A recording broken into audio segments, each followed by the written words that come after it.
कविता एमिति झील को दूर जुहार रत्नपुर बोली ग्रामे रही धनेश्वर जड़े लोक एकमात्र कन्या बाहा करदेला देई बहु यौतुक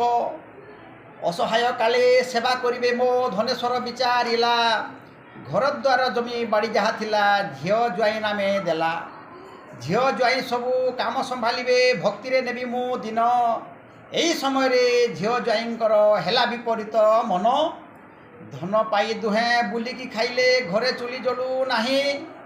भोक उपास धनेश्वर रहे फेरिबा बाट नाई दिने धनेश्वर मैत्र को जाई सब कथा जनाइला सुना रूपा टंका बाकस आनिण दुही को जे देखाइला एई बाकसर चाबी रही थाओ मोर पैतार गंठी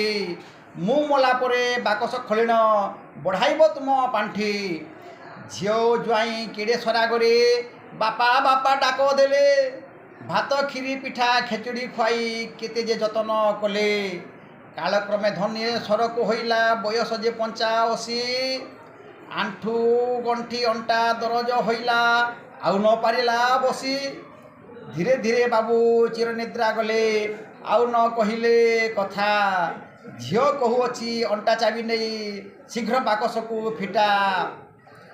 पूर्वु धनेश्वर फेराई नथिले सबु धन मित्रंकर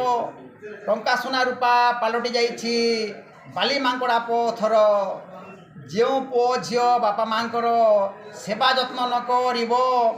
निश्वास रे उड़ी अश्रु जले बुड़ी निश्चय ध्वंस होई जीव निश्चय ध्वंस होई जीव